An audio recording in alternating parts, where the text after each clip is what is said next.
So in light of the events which have been unfolding since October the 7th, there seems to be a tremendous polarization around the nature of the conflict.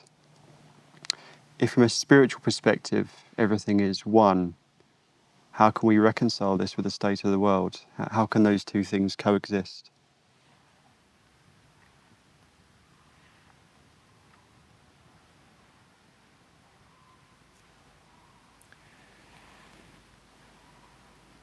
Before we look into the potential answers to this very perplexing and seemingly irreconcilable dilemma, particularly when spoken from the platform of unified field, unity consciousness, from the platform of non-duality, from the perspective that there is this underlying oneness that illumines reality and holds this reality at all times together as one indivisible whole. We need to acknowledge that there are respective levels to that reality. In other words, one of the most, I would say, confusing and potentially not very helpful attempts is at applying the highest understanding in terms of the key, or let's say core principles, core tenets of non-duality, of Advaita, to any given worldly situation, because in doing so, we potentially do injustice to the level of that very reality, how it is expressing itself at any given moment in time. And we also run the risk of major spiritual bypassing. So, if we are to summarize this, there are always at least three main levels of reality. Always.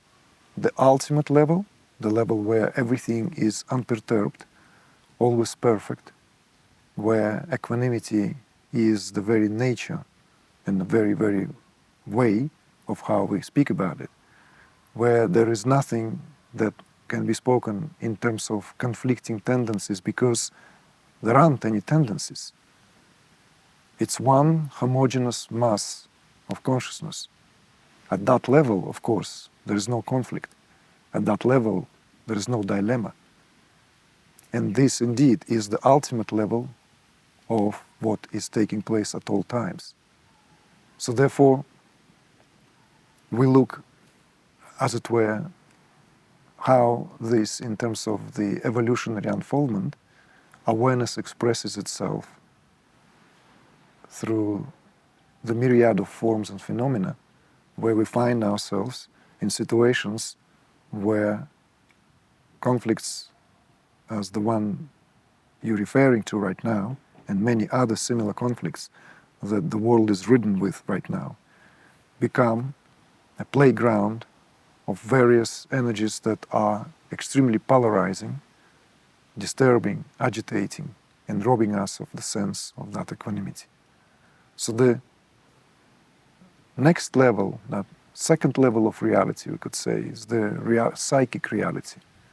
Reality of the domain of all the blueprints of creation, the subtle realm, the realm where everything is gaining certain direction.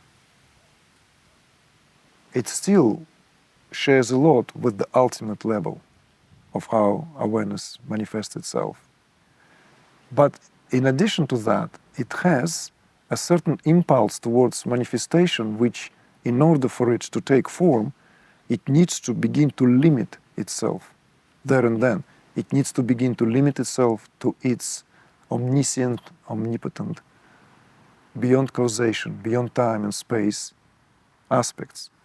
So as it were, what we can see here, how awareness begins to contract to itself under, let's say, tremendous power for self-expression. So we see here that there is simultaneously two movements in propensity. One is that of expansion, because this is due to the expansion. And at the very same time, in order to expand, to get to know itself, it contracts to itself. It contracts to itself and it implements or introduces these self-filtering aspects where it begins to compound itself, it begins to limit itself to its unlimitedness and oneness and homogeneity. So in that field, in that subtle field, which we're now summarizing, of course, compressing it into simply second level, the forms and phenomena are still, in a way, we could speak of as molten. They are represented by certain possibilities. And this is what I'd like to emphasize here, where I have myself reflected for many years prior to certain, let's say, direct insights. How can that perhaps take place? And this challenges this view of how we tend to think or conceptualize about the nature of the ultimate reality, or the nature of God, the nature of absolute. If we embed this with human qualities, in other words, if we project certain universally accepted human qualities, then there has always been tendency to view this in aspects that give God, the Almighty, the Absolute, that what is Alpha and Omega of it all, qualities that are somehow giving us a certain sense of comfort, psychological comfort, we could say. So therefore, in religions, for example, it is very well known that when it comes to the theological discourses, the question of evil is very complex, very perplexing, because it's undeniably there. But if, particularly when we speak of monistic traditions, monistic religions, if all there is oneness of Godhead, how can that oneness also allow and presuppose the existence of something we refer to as opposite of that what that oneness represents? If this oneness represents light, as God represents light, then how can that what represents utmost darkness, evil, can coexist? But we're not going to go there. It has been dealt with by theologians, by scholars in the respective fields. What I'd rather bring to the conversation is the beyond human aspects of what the Almighty represents. And it is that aspect of everything is in potentiality. So by virtue of oneness, it contains everything. So in other words, oneness contains absolutely everything in its potentiality. What aspects of that potentiality will manifest or actualize itself or will be brought forth to manifestation as a lived reality, let's say, at this now third level that is shared by us and referred to as this embodied existence, of which we should speak a little bit more later on, in terms of this, let's say, now the world of forms and phenomena, where we can sit and converse like this, where we can partake in the multiplicity of creation. So that field of pure potentiality contains in itself absolutely everything. It was interesting that, and very poignant, that back in the day, Carl Jung, revisiting the nature of God, was audacious enough to bring the dark side of God. We know that, particularly in his later teaching, in his later, let's say, expositions, perhaps inspired by his interests in ancient Occidental as well as Oriental teachings, he was re-examining the nature of the Christian God, the nature of the God as it is known to us in terms of the, let's say, a more popularized theological view of reality. So the God is not here somehow this benevolent creature who looks under the affairs of the world with great compassion and detachment, but at the same very time, he is the one who squares everything in perfectly fair manner. Instead, Jung presupposed something radically different. He was inspired by, of course, the philosophies of the Orient, and now what comes to mind, the, let's say, dialogues between Krishna and Arjuna that I like to bring in my own discourses, where in those exchanges we get insight into the affairs or the state or the status of the ultimate nature of it all. For example, when Krishna, in one of the responses to Arjuna on why and how, where all this comes from, where all this injustice, how can this be that, how Krishna methodically and clearly gives series of responses, and there is this one particular one that the Lord does not accept the merit nor the sin of any being. No merit, no sin matters when it comes to the ultimate state of affairs. So this in itself sounds in contradiction with a lot of religions where there is the idea of purgatory, last judgment, when there is this a divine retribution, a divine justice, and one is, as it were, charged, literally judged, based on the sum total of one's deeds, actions. And that what comprises of a large bulk of work in terms of that relationship between, let's say, human being and the Godhead. Whereas here what we have is that the Absolute here transcends all human affairs. And in transcending all human affairs, it transcends human deeds, because there are no human deeds from the perspective of the Absolute, which is one and the only agent of it all. There is no doer. So of course these teachings are placed neatly inside this scripture. There is a build-up to it, taken out of the context, cut out of the context of the unfoldment of that song of the Lord. The Bhagavad Gita here begins at least that part of the Kurukshetra and proceeds from a place where despondency of Arjuna proceeds to the necessity to begin to expound on the nature of all different yogas. So this radically different perspective introduces another level of understanding.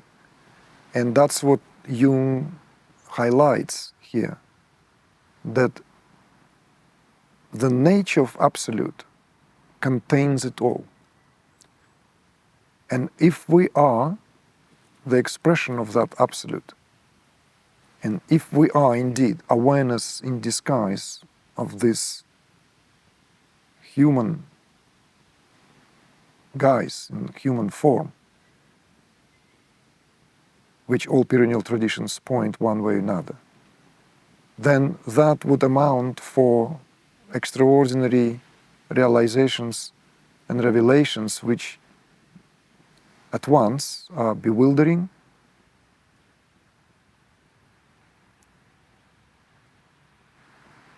and at the very same time places us in a position that is as paradoxical as it could be. So on one hand, if we are indeed this awareness, if I am this awareness in disguise of a human form, then I'm at once not the act of this act, what is being performed, whilst at the very same time it is in myself where the affairs of the world are settled. So this paradoxical view that in the field of all potentialities, heaven on earth, equanimity, peace, coexistence, happiness, joy is as much as of a possibility as living hell, living Armageddon, living continued wars and strife and struggle, continued rupture in every level of the fabric of society is also a possibility. In other words, we no longer view this in terms of evil or wrongdoing is somehow an outside affair, something which is not part and parcel of what it means to be aware. But perhaps there, I say, an integral part of it all. And the question here is, in what are we consciously choosing here? So this is where it begins to get very interesting. This is where perhaps what Jung was alluding to as well, that overwhelming, beyond human capacity choice that is available to human beings. So Jung, of course, was not alone. There were many other great philosophers and mystics who have been alluding to that overwhelming power that is available on the account of that we are that power, that we are embodiment of that power of awareness. So the ideas of God now here, the ideas, let's say, of theological ideas of Godhead began to recede on the background, and a new frontier of exploration of what it means to be human begin to rise, and a very different, much more quantum picture instead is in place, where everything is a possibility. Everything. In the field of pure potentialities, everything can become an actuality, providing awareness somehow picks that in the myriad of choices and actualizes that, brings that to actualization. So in other words, this brings or begs another question: what is this what are the mechanics of this actualization? Why certain qualities in that infinite myriad of possibilities is now being lived by us in the way that we experience them? And of course it will be another act of denial to admit that we indeed literally skirting heaven and hell on a daily basis. We live in that very fine balancing line where that reality between what is available is being given a possibility at any given moment in time. And for some, that possibility becomes their reality.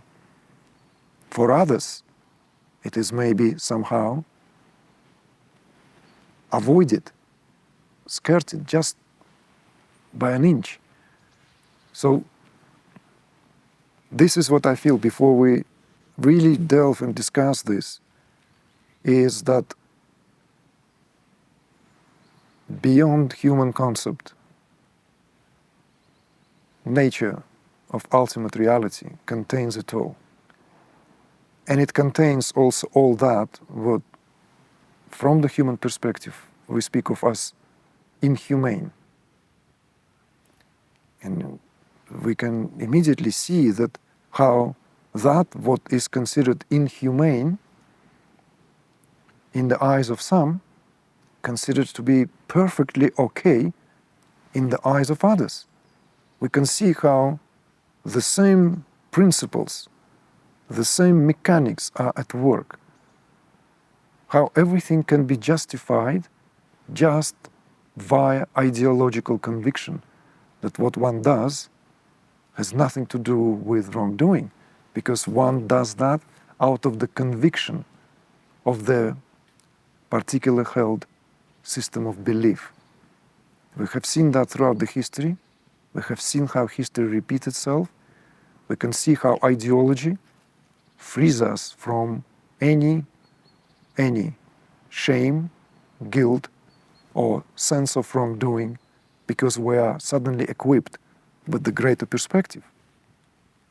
You give me examples now to illustrate this.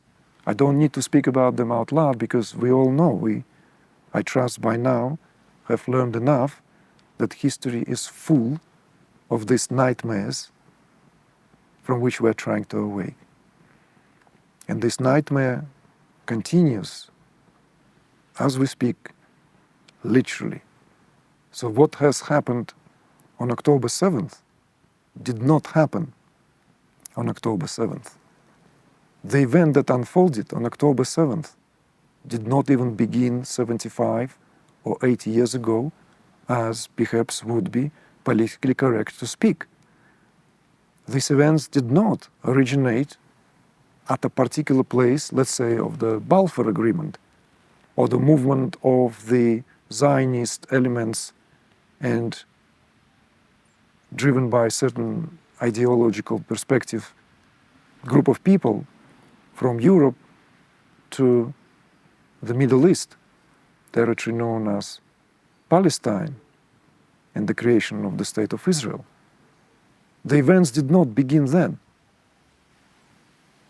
We could even speak of that place, geographical place, in the Middle East, as a manifestation of something that happens at the collective state of affairs. So this is where I'd like to take the attention now in response to your question. After we have gave that introduction that there are always three levels to everything, three levels of reality. The absolute level, let's say that intermediate subtle level, and that level of forms and phenomena, level of multiplicity, and level of bipolarity of various viewpoints and perspectives. At that level, of course, everything is ridden with irreconcilable dilemmas. At the subtle level, we could speak of as having the cause of it all. The causality of these events rests somewhere there. Whereas the light that illumines it all, nothing happens at that level, we could say. It is not perplexed. Nothing is violated at that level. It is only with regard to the human perspective. Yet, when we speak that, when we say that, we don't want immediately to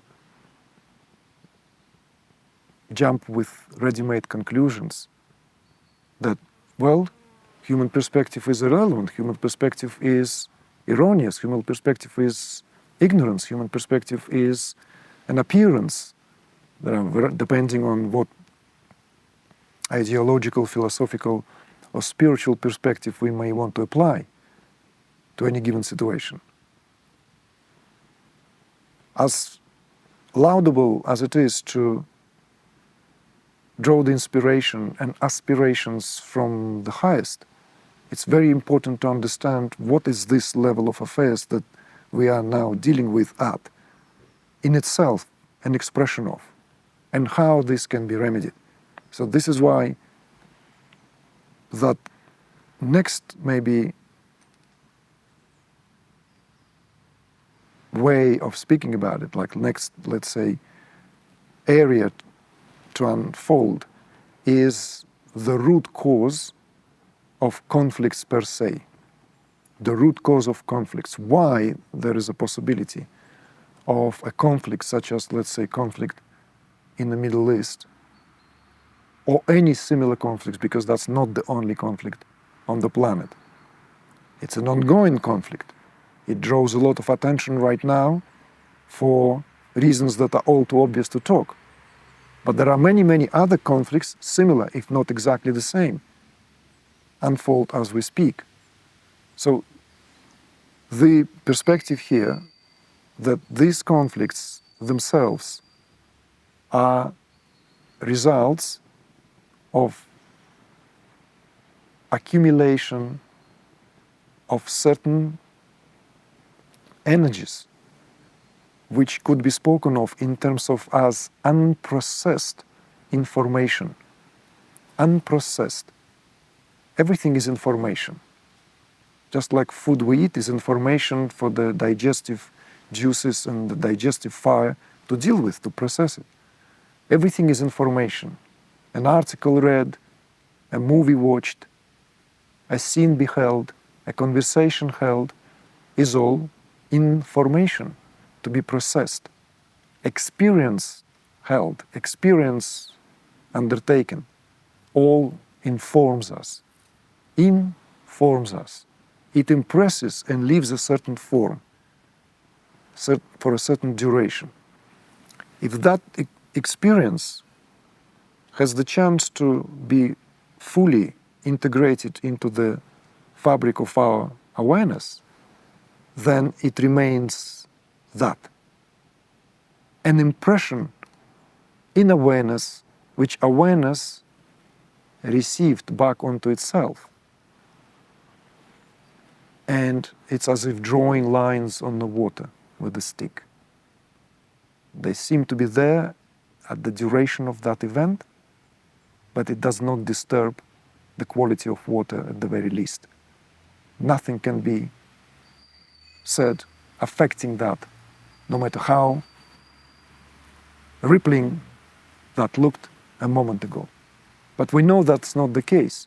We know a lot of these impressions that we undergo individually result in unprocessed information to the degree that it forms stress. And stress has the potential to be turned into deep-seated traumas, because if stress is unprocessed, it can't remain at the level of consciousness, of, let's say, waking consciousness, because that's incompatible with the functioning of the nervous system. Nervous system would have to do something with that stress. Just like we have some experience, we might be really deeply agitated by that experience, ruffled, shocked. To whatever degree that experience had impression on us, we will only carry that until it either completely incorporated into the fabric, metabolized, or it would have to be stored somewhere, because nervous system cannot deal with it. It's natural. We will simply combust. So this is the way we function at the waking level of consciousness, which corresponds to the what is available to our conscious mind. So in other words, that unprocessed information is moved, stored into the department of the subconscious and unconscious. When that builds up, it reaches the critical moment when the amount of that information stored in the subconscious and unconscious levels, it bound to begin to generate certain disalignment in the system. It begins to break down the system from within, at the individual level and at the collective level. The only difference here is that at the collective level, it's the sum total of this unprocessed information. So it's not just what you and I haven't had the chance or the capacity to integrate, but what hasn't been integrated by large group of people undergoing certain experiences that lay sediment as deep stresses and traumas in a system. And when these deep stresses lay their sediments, it results in those wounds and conflicts. So we could speak of the propensity in our day and time to resolve everything through conflict in itself is a sign of the accumulation of tremendous amount of stress and unprocessed information that is there on a collective level, which simply, given the moment, erupts, or, as in the case with Israeli-Palestinian conflict, is like an old wound that always bleeds, but sometimes bleeds more profusely. So this is another perspective altogether in terms of where these conflicts originate, because they originate at the level where, at this level of expression of forms and phenomena, where the laws of nature, which are the expressive potentiality of that one and the only, that expressive potentiality of absolute, which speaks through the laws of nature. These laws of nature are not in isolation, not in separation, unless we see this through very different, let's say, lens of how we are in metaphysical sense. If we see this in terms of monistic understanding, then it is due to the fact that in order to have this experience in the first place, in order to have this experience, filters needed to be introduced, and awareness contracts itself to all the magnanimity, to all the omniscience of all kinds. So therefore that unified sense, as it were, lost, and they need to be maintained and regained over and over. This is the beginning of the necessity for any spiritual work, because it is not given. So therefore, somehow that equilibrium needs to be restored. But at what level? And let's say the platform from where we speak, we know that human nervous system is such an instrumentality of awareness, where all these laws of nature are structured throughout our neurophysiology. And it is in the human being that awareness can experience this extreme poles of its self-expression as awareness and as a particular expression of this awareness as so and so. So it is within the nervous system there is a possibility of that restoration. So hence that, let's say, ancient perennial understanding of the Adam Kadmon, that perennial understanding of the Purusha, or the anthropomorphic cosmic being, where the universe, the entirety of the universe, is expressed through our neurophysiology. So the question of conflicts is the question of deep-seated stresses. And the most radical solution to old world conflicts is through the possibility of neutralizing, dissolving these deep-seated stresses, releasing them from now subconscious realm at the collective level. And we know that, you and I know, that that's what happens in our work, in the immersions, where we go to different places, how when stresses begin to get released, inexplicable, unexplainable phenomena is there always observed, how all this pouring out of our systems. Sometimes one wonders where that comes from. Well, that comes not only because you and I have unprocessed something, but we are now, by virtue of having this interconnected body, which is the body of cosmos, utilizes a particular nervous system for even allow the possibility of a stress which is at the collective level, at this, let's say, subtle field in the collective, to be released at an individual level. This is an extraordinary perspective.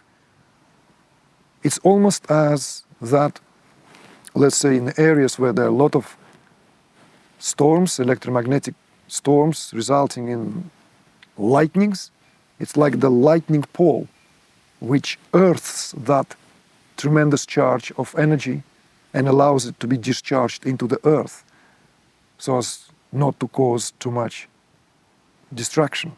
I'm giving this as a kind of a free metaphor, what human nervous system is capable of doing. So this is where also I wish and would love conversation out there in a spiritual, let's say, circles to unfold, so as to neither to bypass and just that in absolute everything fine, at the level of the divine, absolute everything is fine. So us humans here, having this constant conflict among ourselves, well, that's part of nature. I think this is a tremendous wasted opportunity and bypassing, misunderstanding what is actually taking place. So that's what I feel perhaps as a response to what you have. Thank you for that sweeping response. So perhaps to move more to the embodied individual level, I saw a comment on your recent your latest YouTube video, which really struck me, where the commenter was expressing their anger and helplessness at the situation and their sense of hypocrisy at Western governments who are happy to condemn one war but remain silent around another one. And the question they asked, which really struck me, was how can we project a sense of love and peace when our emotions are in such turmoil? So I'd really appreciate your input on that. Yeah, it's a very, I would say, compassionate, empathetic comment and question. It's in itself, the question itself speaks to the quality of the heart of the person who is asking it. So, as much as we would prefer not to be affected, as much as we prefer to remain, let's say, neutral, the truth is, of course, we have a choice not to be at all exposed to any extremely polarizing perspectives with which social media today is literally flooded with, and that's what I refer to in that aforementioned video as the missiles in the war for your mind. Literally, it's an ideological war to be won at the very same time as there's a war on the ground. We can withdraw ourselves from that, and I think that a lot could be said how one would be advised to be very selective to what one gives oneself to and what one exposes oneself to. There has to be really a conscious affair, and I know it's not difficult, it's easier said than done. At the very same time, we cannot apply here head in the sand approach because we know that it affects us at the subtle level. It affects us at the level of vibrations, at the level of energies that we have all reported since, let's say, more dramatic unfoldment of the events in the recent days. Many of us have been experiencing that, both in, let's say, on a day-to-day basis, as we get out of bed, and in meditations, particularly in meditations, that cloud, that kind of added density have been reported by spiritually inclined folk has been definitely undeniable experience. So in other words, how to deal with this, because one way or another we cannot extricate ourselves. No man is an island, no woman is an island. We cannot just pretend it doesn't exist, or I'm done, I'm fed up. People have tried. I don't want to be part of this. I don't know what part of the world one can hide. If we are householders, it's inevitable, so it's impossible. So the solution to this seems to me is in, first of all, not to put lid on what one actually feels. It's very important that a certain license is given for that expression of what is being pointed out by that particular commenter. That outrage, that sense of unrighteousness, wrongdoing. Simply to acknowledge these emotions within is the first, I would say, important step. Not to deny, not to pretend. And there are many analogies, classically spoken of, portrayed through the epics, how great men and women who came here to, let's say, restore the balance, to eradicate the wicked, all those heroes who came here to fulfill their incarnated purpose. We have seen them being deeply, deeply affected by certain events. Remember how Rama is outraged when Sita is being taken captive.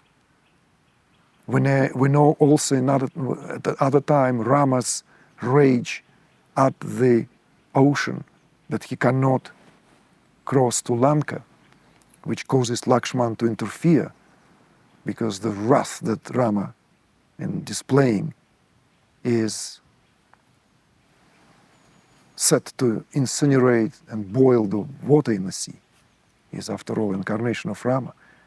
These are legendary, epically spoken examples, but they're just to illustrate that even the great beings who came here with the loftiest of jobs to perform displayed very human emotions, which were justified at a given moment in time. And in the moment in time, as we live now, a lot of the situations, certainly when it become in the face of such colossal injustice that has been done for decades repeatedly towards a particular, let's say, group of people in favor of certain political correctness, insatiable desires for mounting wealth, insatiable desire, of course, for mounting wealth results in continuous necessity for geopolitical manipulation of all sorts in the area, so as to have always an upper hand on how it is interpreted, who is in charge, what is at stake. And in our day and age, when all this suddenly is now available, when it is not as controlled as it was even 20 years ago, the outrage is utterly and entirely justifiable. So what I'm saying, first and foremost, not to deny authenticity of one's response. Immediately, as soon as we say that, we have to recognize that an outrage itself, this being faced with utmost injustice, will only add to further agitation if this is not followed by the next, let's say, most informed way of a consciously made action towards finding appeasement within in terms of what is taking place. And that's what we have tried to cover in the response to your first question. So as what is at play? How equilibrium is violated? Why Dharma is violated? Why the field of action is violated? where all that violence comes from. It's an outcome, it's a result of a collective wrongdoing. It's an outcome of wrongdoing of single individuals that reaches then catastrophic proportions when this is multiplied and given to the level of national obsession. Something I would like to maybe mention here, and this may sound a bit too esoteric for some viewers, but when we spoke about that second level, that subtle level, the level of energetic vibrations, the level of these subtle frequencies, the subtle realm, consciousness works in the way of what we could speak of as possessing certain qualities. And these certain qualities, there are archetypal qualities, these archetypal forces of nature. They, as it were, are in charge of in turn creating the possibility where at this level of experience we, as it were, possessed by certain qualities. So this perspective can be applied in understanding a wide range of human enterprises when it comes to, let's say, addictions. All addictions are that.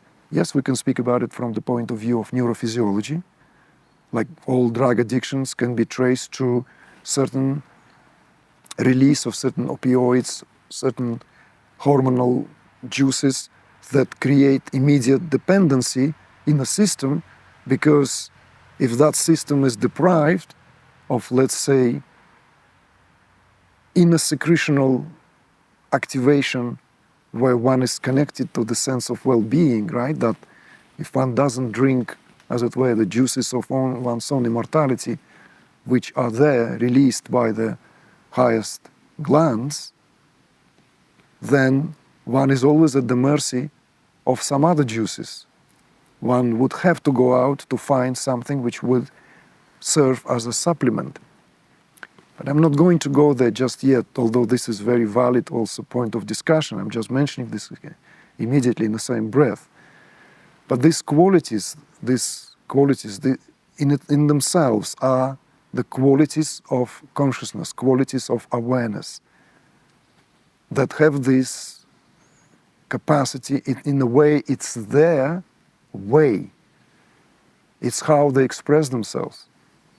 And at the level of, let's say, what we call human interaction, level of human interaction among ourselves, we are set to get under the influence of these energies, where we become possessed, where we become addicted. And you can begin to make analogies to sports, to arts, to this, that, activities, right? What activities overwhelm our nervous system at any given moment in time and leave the deepest impression will become the source of what will hold us in the possession. The same very principles operate at the collective level. And sometimes a whole nation can be possessed by something which is not even dissimilar to a pandemic. And I'm not talking about pandemic that we speak of as pandemic generated by this or that virus, although we can't speak about it just at the biological level. That would be completely not consciousness-based understanding. Every famine, every pandemic, every epidemic in itself is also an expression of something that here is being communicated as an expression, combustion of something that has been hidden deep and remained brewing at the level of unconscious until it no longer can be contained or no longer containable. And it then erupts for it to be healed. Likewise here in the body, likewise in the collective body. So there are periods in our history, in our shared history, when certain nations were taken by literally mental illness, mental disease, when certain ideologies were adopted. These ideologies literally acted as poisonous substance that released poison throughout the entire body of a nation. We know that's what happened to Central Europe in Austria and Germany. We know that's what happened to people when they took the ideology of Nazism close to their heart as the expression of their national pride. This is not just a casual falling victim to ideological indoctrination. I think this will do injustice if we look at it just from that point of view. If we are applying here this consciousness-based understanding, this seems more in line with literally going through some, it's a pandemic, epidemic on a national scale, where certain ideology is so poisonous that it is and was capable of affecting enough members of society for it to become a collectively shared ideology, where people, when they step back now, they're bewildered even. How could that be possible? It's not true that everyone sees, oh, I knew what's happening. Yes, I knew what's happening. Yeah, I see it all, but I couldn't do anything. No. We know that's maybe exceptions of the rule. We know that a lot has been said about how people felt as if they were remaining hypnotized, as if they were taken by some outside of themselves power, literally taken over, being possessed by something. So this also is another level which will be very good to be aware, and it's a kind of more expansive response, more expanding response to this lady's question on the what to do. So maybe to summarize it is to be aware what energies are we giving ourselves to, what are we willing to be taken over by, because we cannot remain free agents. We may wish to kind of like, well, I don't want to be taken by any energy, thank you. I am myself, I mind my business, I mind my life. No. What I'm trying to convey here is that all of us are under the influence of certain qualities, because these are archetypal qualities of consciousness. So, in terms of tantric language, of which perhaps we can extend this conversation elsewhere, you know that term, right? Repossession or immersion, samavesha. This is what it squarely relates to.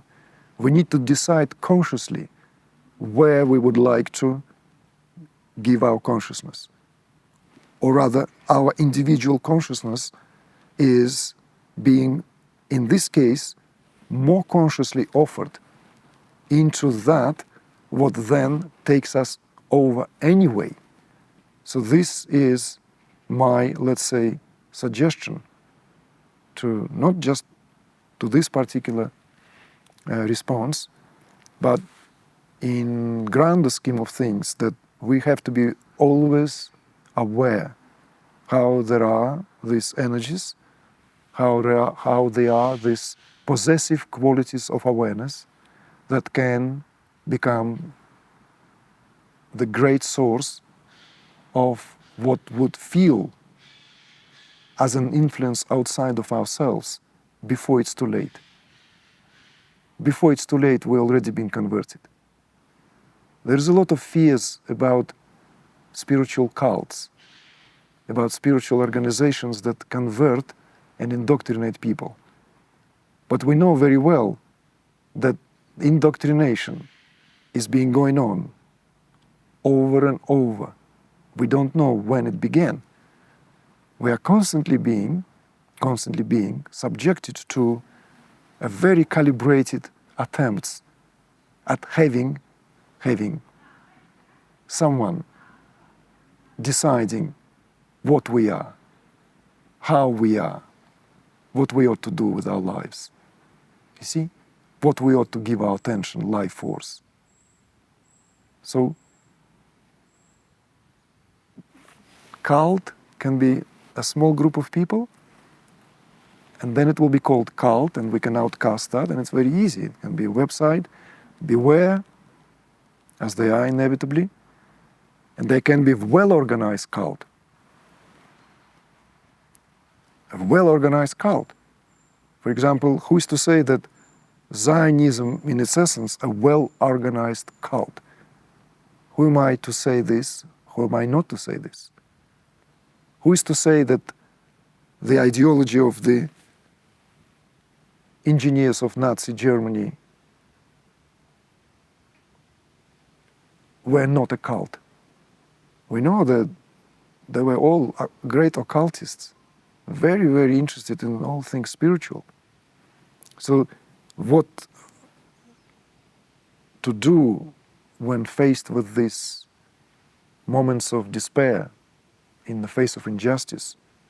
Live the emotions, be true to them, but be aware not to get converted into certain camps, into certain, let's say, prevalent energies that become more emphatically at play.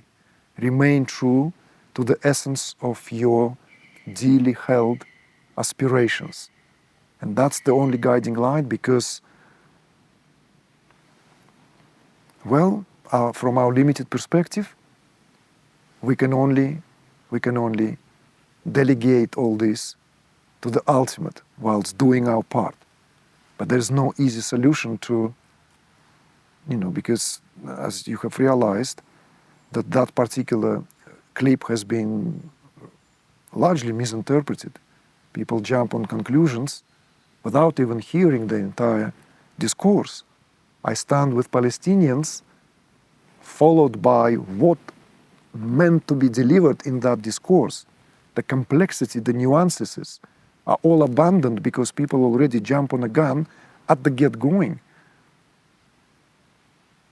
So perhaps this is where we need to be really attentive, so as not to be divided, not to be pulled too strongly into any polarized opinions, whilst at the same time to be true to our heart. What our heart tells us. In the heart, things are settled. When we are faced with injustice, we can't just pretend we can resolve that at the level of the logic. Oh, well, and facts are presented here. Someone in the possession of these facts, we have no facts. A collection of data. And someone presses this to champion their case. But certain things are too obvious for it to be given any more colorful or more complicated picture. Picture is simple, very simple. Apartheid regime came and took people's houses, livelihood, land, whilst people coexisted together in a peaceful manner prior to that. Israelis, that is Jews and Palestinians, lived together in harmony before the State of Israel was created. So people lived on the land in the most basic, fundamental way with nature, as life was in Mediterranean for millennia. Goats, farming olive trees, stone buildings, trade, fishing, culture, singing, dancing, marrying into each other. That's how people lived. And then comes ideology and begins converting people. And who knows, maybe this ideology is one of those poisonous forms of obsessive qualities. And people are recruited before they even know and become willing instruments as if under the effect of hypnosis, until suddenly there is enough light to wake up, rub the eyes, oh my God, what have we done? How could we do that? That's what the great awakening of German nation was. How could we do that? Not just to Jews, not just to gypsies, to anybody. You see, emphasizing Holocaust is very well known political tool. Emphasizing Holocaust as the biggest evil of the 20th century is greatly undermining the complexity of the situation, of the crime that was committed by nation whilst under the impact of that poisonous ideological view on the supremacy of one race over the rest. So history repeats itself. You see how trauma now migrates? Unresolved there, it finds itself here now. The same trauma. Costume drama is different, times are different. The same trauma plays itself out.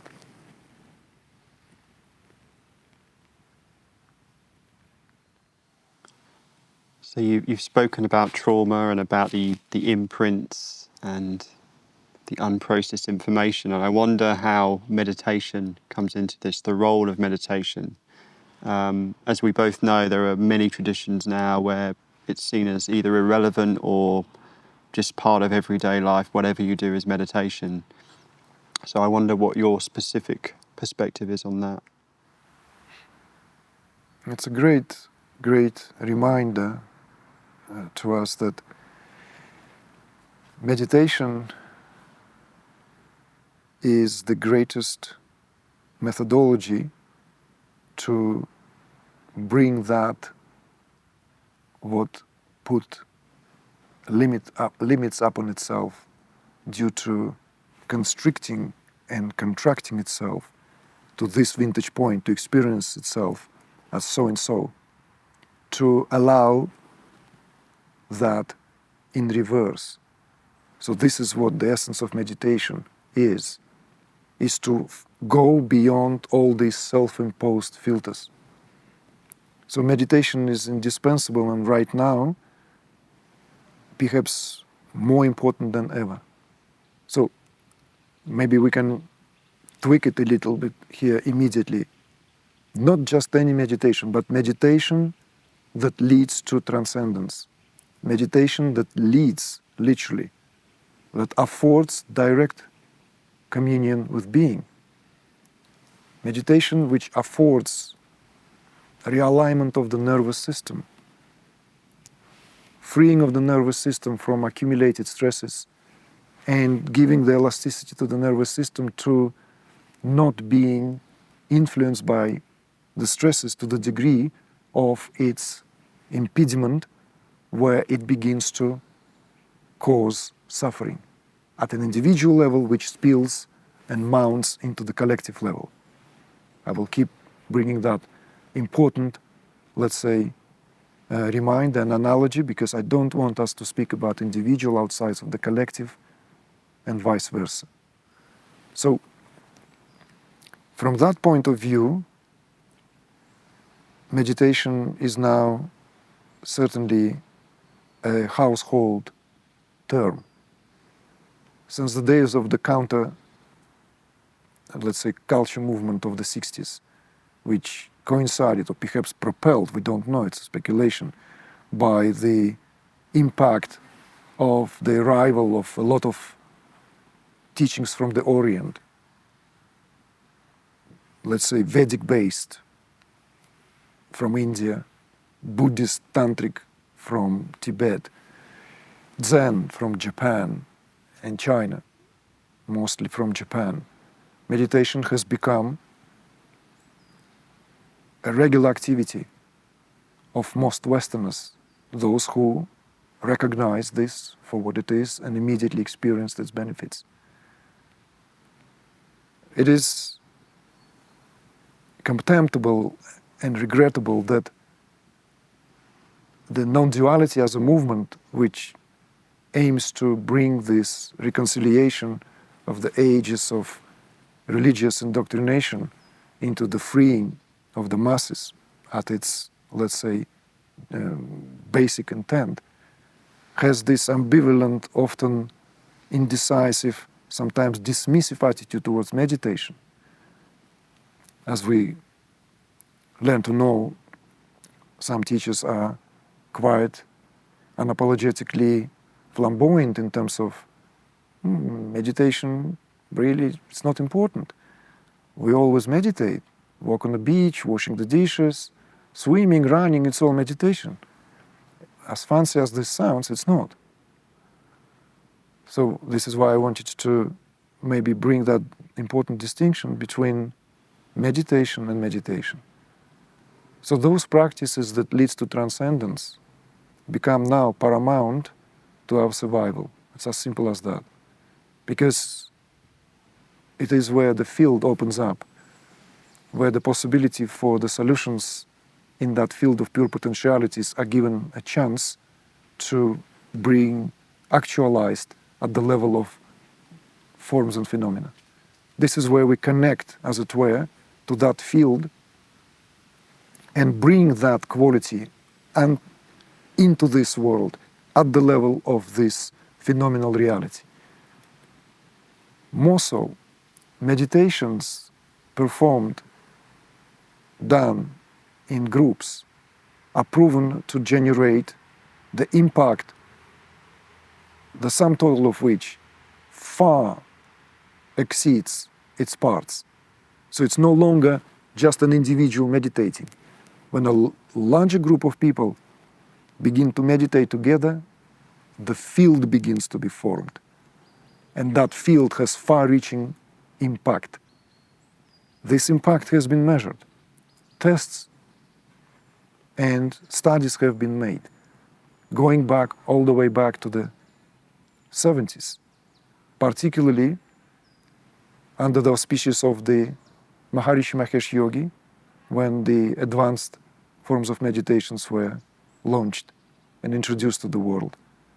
And these studies were made. The studies in Washington, D.C., studies in the Middle East, studies in some other parts of the world. There were studies made of Buddhist monks meditating.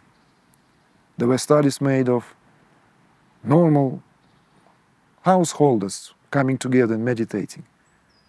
There is a wealth of information out there available to support these claims that when a group of people meditate, it produces quantum impact on the society, and not just society, it produces an impact known as coherence generating impact.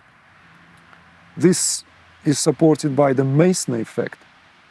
The Meissner effect, that where the conductor fires individual conductor in haphazard way, when a greater conductivity is brought and introduced, then all the particles begin to fire in the same direction. It creates what is known as waves of coherence. So in the times when we experiencing conflicting tendencies in society, the only lasting solution is to reintroduce greater waves of coherence, which neutralizes these negative tendencies by virtue of overcoming them from that level of fundamental laws of nature. So it's, in a way, in the so-called scientific age we live in today, one only wonders why we're still at the level where all this is being given to the solutions at the superficial, no matter how humanitarianly, no matter how humanely driven, aspirationally driven motivations. If we are to see real impact, lasting impact, what we want to do, what we ought to do, is to reintroduce groups of people who would fulfill the given task, fulfill the required purpose of time. And in doing so, restore these agitated vibrations at the subtle level, which then perhaps all it would take is to maintain it. Because our society and a demographic explosion is such that those people who were given this as part of their worldly, let's say, job, is shrunk to the minimum. This perhaps could explain us also why awakening now is so commonplace, why there is these openings in human beings in every part of the world, because it is simply required, there is the need for that. But now we're speaking about groups of people getting together. It's not just treating individuals who wake up, whether under the impact of spiritual practice, under the impact of some hallucinogenics or consciousness-altering substances, whether they're under the impact of some tremendous degree of, let's say, stress, shocking experiences, which happens. This need to be addressed, of course, but what we speak about is the necessity for meditation in groups, where people intently get together to appease these vibrations at the subtle level. Yes, I mean, I can certainly attest to the power of the collective meditations. So perhaps that would be a good place to leave it today. Thank you. Yeah, it was good we had the chance to speak like that. Thank you, Lee.